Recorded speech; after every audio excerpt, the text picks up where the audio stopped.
नाशिक शहर पोलिसांमध्ये 9 गंभीर गुन्हे दाखल झालेले आहेत. त्याच्यामध्ये धर्मांतराचा प्रयत्न, धार्मिक भावना दुखावणं व कार्यालयाच्या ठिकाणी लैंगिक अत्याचार या सदराखाली गुन्हे दाखल आहेत.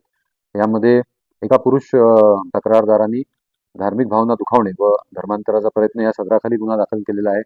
एका महिला पीडिताने नोकरी लावून देतो व लग्नाचे आमिष दाखवून बलात्कार तसेच धर्मांतराचा प्रयत्न व धार्मिक भावना दुखावणे व तसेच अॅट्रॉसिटी ॲक्ट अंतर्गत गुन्हा दाखल केलेला आहे. इतर गुन्ह्यांमध्ये 4 महिलांनी सेक्शुअल हॅरॅसमेंट ॲट वर्कप्लेस या सदराखाली गुन्हे दाखल केलेले आहेत आणि 3 महिलांनी रिलिजियस हॅरॅसमेंट म्हणजे धार्मिक भावना दुखावणे आणि लैंगिक अत्याचार सेक्शुअल हॅरॅसमेंट ॲट वर्कप्लेस या सदराखाली गुन्हे दाखल केलेले आहेत. केसेसमध्ये 9 आरोपी आहेत. 9 आरोपीमध्ये 2 महिला आरोपी आणि 7 पुरुष आरोपी आहेत आणि ह्या जे 7 पुरुष आरोपी आहेत ते सर्वच केसमध्ये एकमेकाबरोबर सह आरोपी आहेत. त्यामुळे यांचं एक ऑर्गनाइज्ड ग्रुप झाल्याचं या कार्यालयामध्ये आपल्याला दिसून येतं. त्याचबरोबर ज्या 2 महिला आरोपी आहेत, एक आरोपी जी आहे तिचं नाव निदा खान आहे आणि ती एका गुन्ह्यामध्ये आरोपी आहे. तिच्यावर चार्ज जो आहे हा धार्मिक भावना दुखावल्याचा चार्ज तिच्यावर आहे.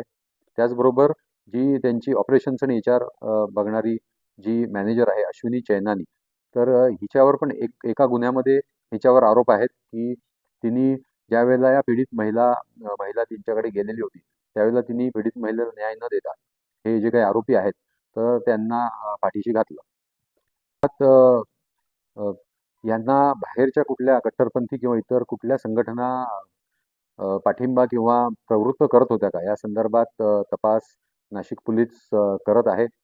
त्याचबरोबर यांना बाहेरून कुठून फंडिंग आलेलं होतं का किंवा जसं मीडियामध्ये काही ठिकाणी बोललं गेलेलं आहे की काही इंटरनॅशनल यांचे लिंक्स आहेत का, तर या सर्व बाबतीत पोलीस यंत्रणा तपास करत आहे.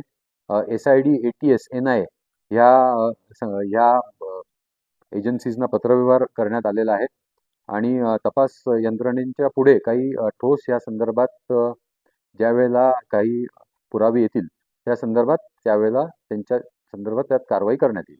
या 9 केसेस संदर्भात जी पहिली तक्रार आलेली होती एका पीडितेची, तर ती जेव्हा तक्रार आली त्यावेळेला ती पीडिता खूप घाबरलेली होती आणि ती तक्रार देण्याच्या मनस्थितीत नव्हती.